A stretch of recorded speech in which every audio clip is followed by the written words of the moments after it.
Are you living on the island of someday? I was, and then I hopped off. And if I did, so can you. Do you desire more income? Do you desire to lose weight? Be more healthy? Check out of debt? Maybe stop living paycheck to paycheck? Yes, yes, yes is inevitably the answer I get whenever I ask these questions. So then why don't you? Why don't you join me and jump off the island? Swim to shore. I was once in the same position. I wanted to jump off, I just didn't know how. I intended to jump off, but I just didn't. I read the books, I listened to the podcast, I went to the seminars, but somehow through all of that, I remained on the island. I would say things like, someday when I have more time, someday when I have more money, someday I'll move into my dream house, someday I'll leave my W-2, someday, someday, someday.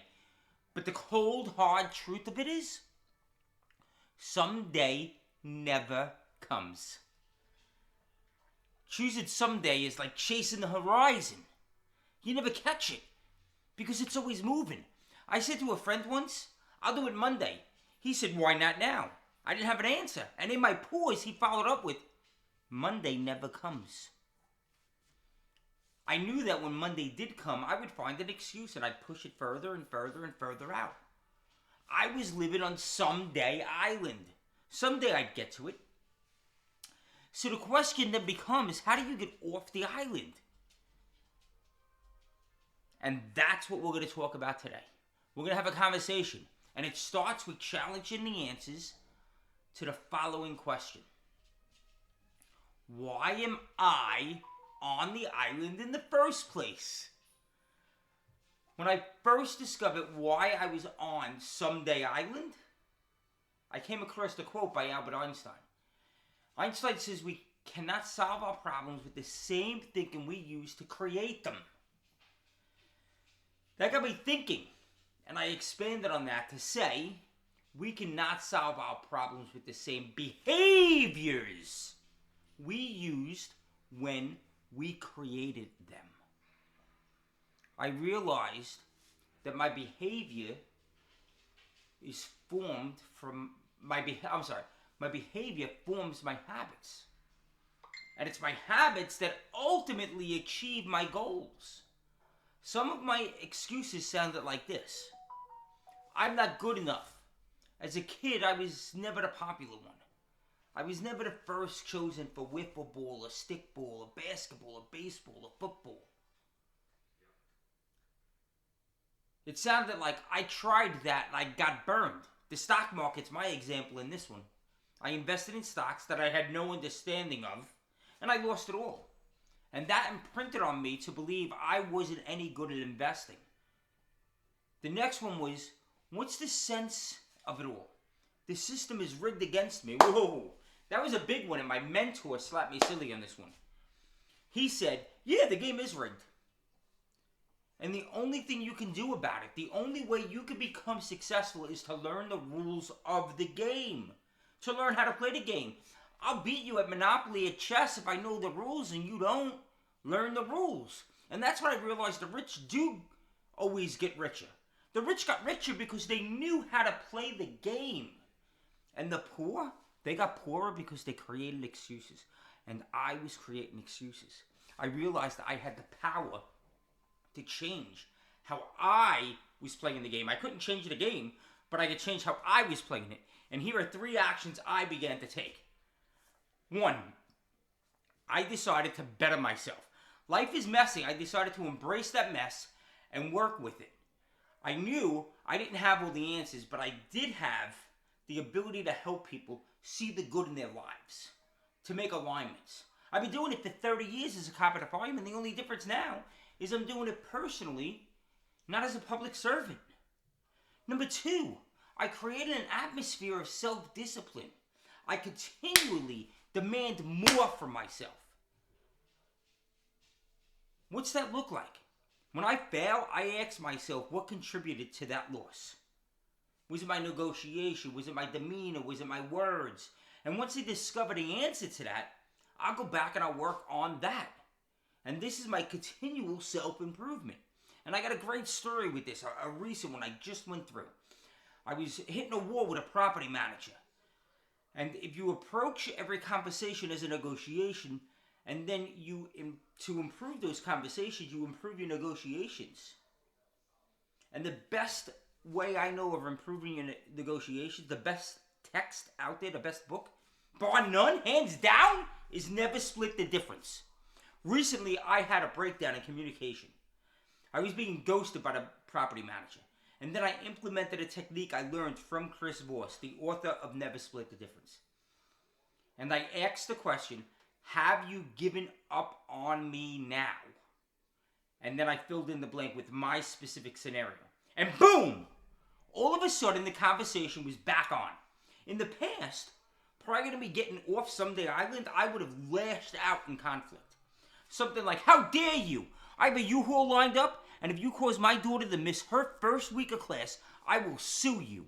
Hell, I was even contemplating showing up at the guy's doorstep, his private house, knocking on his door, because he perceived he was hidden behind an LLC, which I broke through, too, actually.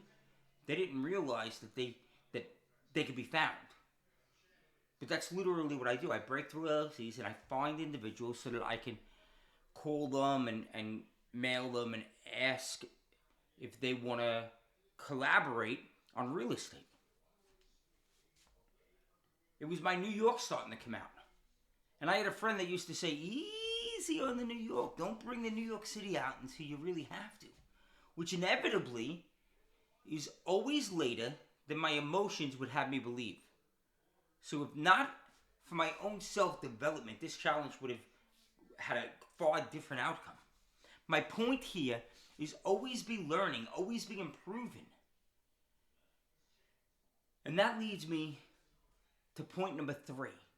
Ask yourself, because I asked myself, what price am I willing to pay?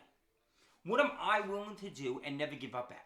And that's when I realized that if I wanted to achieve my vision, a vision with people that think for themselves, then I needed to change myself. I needed to change the things that I did, the things I spoke about. I needed to change what I and how I conducted myself. And principle number 4, Albert Hubert once said, self-discipline is the ability to do what you should do when you should do it, whether you feel like it or not. That really resonated with me because I have a quote that's similar to that, a quote on success.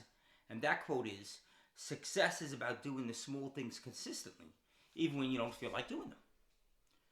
Self-discipline is one of those keystone principles. I've always said mindset's the domino that knocks all the other dominoes down. Well, self-discipline is the principle that lights all the others on fire. Look back on your past, not through the lens of what you haven't achieved, but through the learning lens, the lens of not having self-discipline. And when you're looking back, can you spot when you took the path of least resistance? Maybe you took the quick and easy path, the times you've done the expedient, the times you've chosen the fun way. And what is it that you took the fun way instead of the necessary way?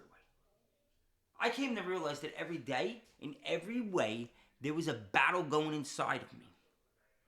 And it's the story of the devil and the angel. I have a devil on one shoulder and an angel on the other. The devil is encouraging me to do the quick, fun, easy things. The angel, the right, necessary, and hard things. So I ask you, you have your own version of the devil and the angel. So which will you choose to do? How will you change your behaviors? Every minute of every day, I was being challenged. So every minute of every day, I'm fighting that battle. The battle of not allowing the path of least resistance to prevail. The battle of not allowing the quick, fun, and easy to prevail. As I become more and more accustomed to this, I've been able to grow, to stretch my abilities. Each day I work on myself and my mindset. I'm still doing it. It's just like doing push-ups. The more push-ups I do, the stronger my chest becomes, my back, my triceps, the more fit I am. So the more I push against the resistance of quick, fun, and easy, the stronger my mindset becomes, which in turn results in me auto-defaulting to a much stronger way of thinking. These are just the 4 methods that I use. There are many, many more, so find what resonates with you. So in review, 4 ways I do it. 1, I decide to better myself because life's messy and I embrace the mess. I don't repel it. 2, I continue to demand more from myself. 3, I ask myself, what price am I willing to pay? Then I change my behaviors. I embrace the self-discipline. And at times I lean on the grid just to push through. Yesterday was one of those times. And 4, I develop that self-discipline slowly and gradually by doing what I should do when I should, even when I don't feel like doing it. Remember, guys, we cannot solve our problems with the same behaviors we used when we created those problems. So I leave you with this challenge. What behaviors will you adjust so that you could join me in jumping off Someday Island?